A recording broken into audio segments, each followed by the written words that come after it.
Today we will start a new lesson, Deep Water, written by William Douglas. The lesson is starting now. What William Douglas has written about him. It had happened when I was 10 or 11 years old. I had decided to learn to swim. There was a pool at YMCA in Yakima that offered exactly the opportunity. The Yakima River was treacherous. Mother continually warned against it and kept fresh in my mind the details of each drowning in the river. But the YMCA pool was safe. It was only 2 or 3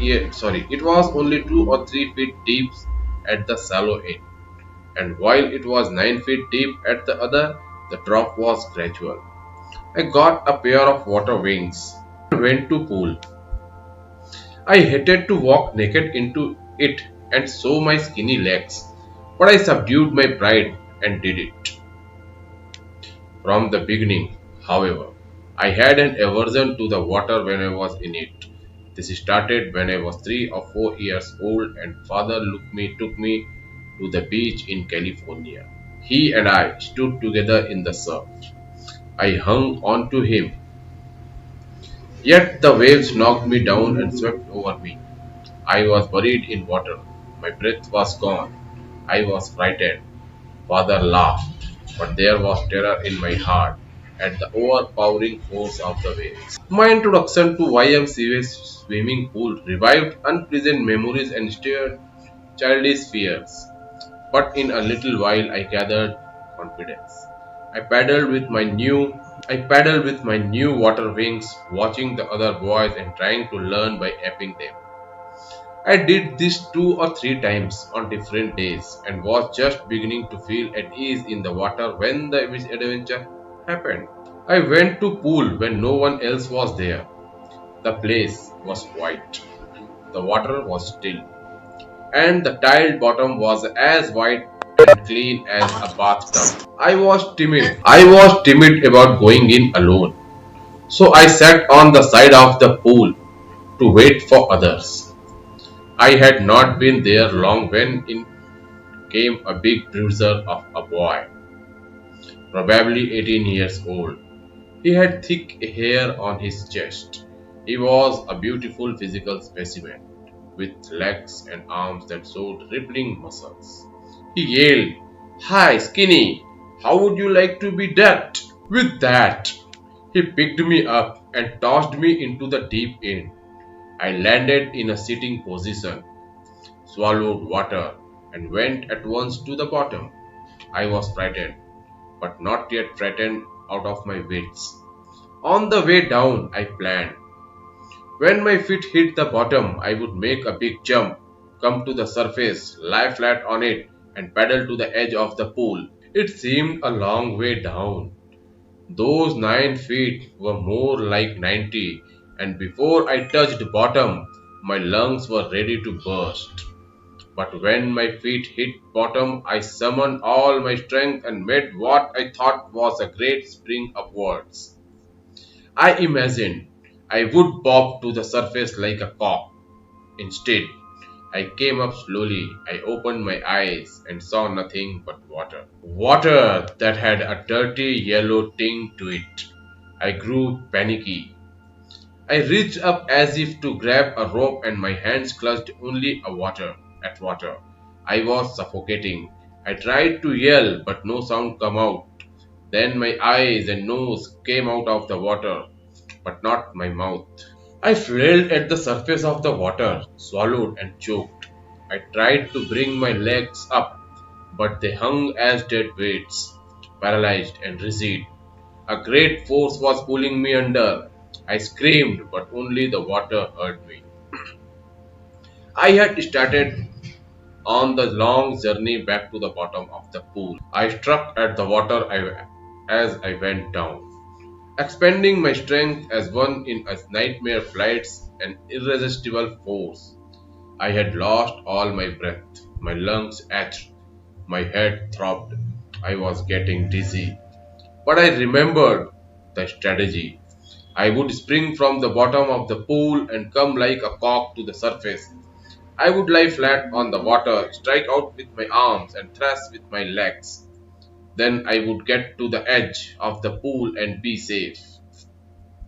I went down, down endlessly. I opened my eyes, nothing but water with a yellow glow, dark water that one could not see through. And then sheer, stark terror seized me. Terror that knows no understanding. Terror that knows no control. Terror that no one can understand who has not experienced it. It was sinking underwater. I was paralyzed underwater, stiff, rigid with fear. Even the screams in my throat were frozen. Only my heart and the pounding in my head said that I was still alive. And then, in the midst of the terror, came a touch of reason. I must remember to jump when I hit the bottom. At last, I felt the tiles under me. My toes reached out as if to grab them. I jumped with everything I had, but the jump made no difference. The water was still around me. I looked for hooks, ladders, water wings, nothing but water. A mass of yellow water held me. Stark terror took an ever deeper hold on me, like a great charge of electricity. I shook and trembled with fright. My arms wouldn't move, my legs wouldn't move. I tried to call for help, to call for mother. Nothing happened. And then, strangely, there was light. I was coming out of the awful yellow water. At least my eyes were. My nose was almost out too. Then I started down a third time. I sucked for air and got water. The yellowish light was going out. Then all effort ceased. I relaxed. Even my legs felt limp, and a blackness swept over my brain. I wiped out fear, terror. There was no more panic. It was quiet and peaceful. Nothing to be afraid of. This is nice. To be drowsy, to go to sleep. No need to jump. Too tired to jump.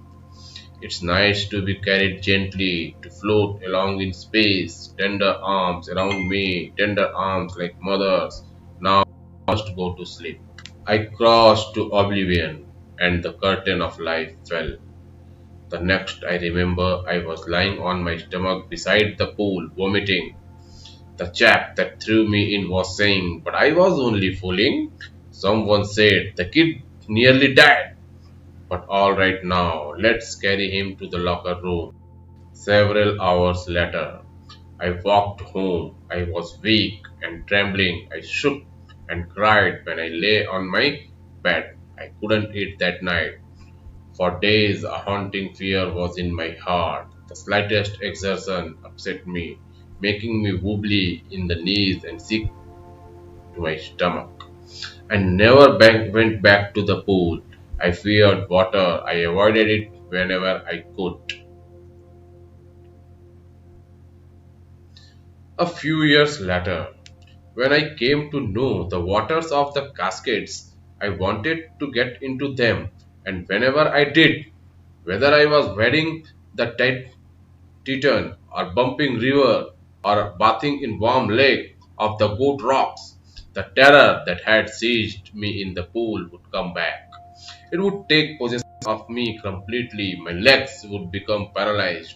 I see horror would grab my heart. This handicap stayed with me as the years rolled by. In canoes of many lakes, fishing for landlocked salmon, bass fishing in New Hampshire, trout fishing on the Deschutes, and Metolius in Oregon, fishing for salmon on the Columbia, at Bumping Lake in the Cascades. Wherever I went, the haunting fear of the water followed me. It ruined my fishing trips, deprived me of the joy of canoeing, boating, and swimming. I used every way I knew to overcome this fear, but it held me firmly in its grip. Finally, one October, I decided to get an instructor and learn to swim. I went to a pool and practiced 5 days a week. an hour each day. The instructor put a belt around me, a rope attached to the belt through a pulley that ran on an overhead cable. He held on to the end of the rope, and we went back and forth across the pool. Hour after hour, day after day, week after week. On each trip across the pool, a bit of the panic seized me. Each time the instructor relaxed his hold on the rope and I went under, some of the old terror returned and my legs froze.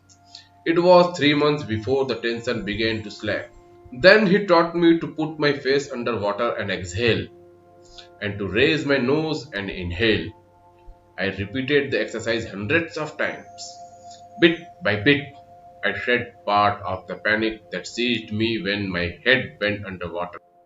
Next, he held me at the side of the pool and had me kick with my legs.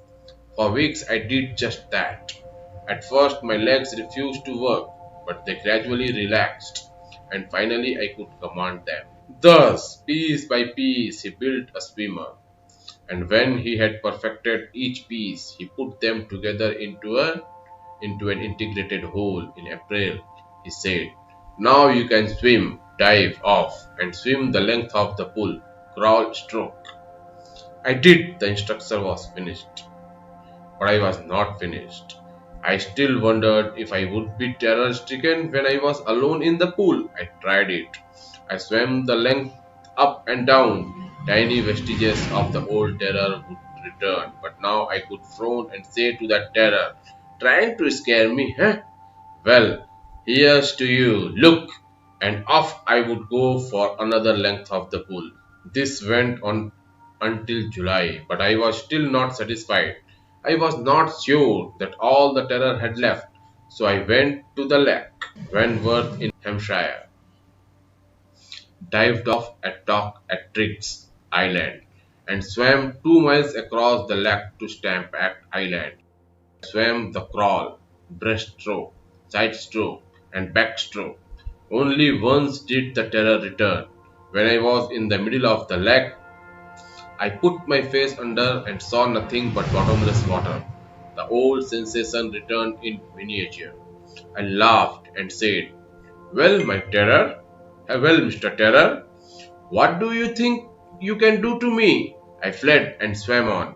Yet, and I had residual doubts. At my first opportunity, I hurried west, went up the Teton to Conrad Meadows, Conrad Creek Trail to Mead Glacier, and camped in the high meadow by the side of Warm Lake. The next morning I stripped, dived into the lake, and swam across to other shore and back, just as Joe Corcoran used to do.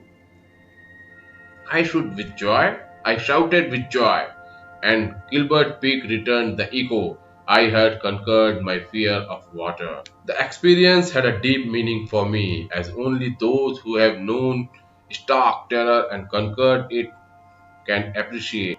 In death there is peace. There is terror only in the fear of death.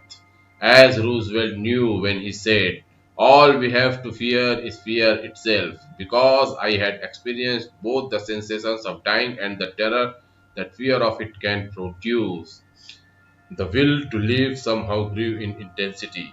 At last I felt released, free to walk and trail and climb the peaks and to brush aside fear. That is all with your reading of Lesson A Deep Water by William Douglas.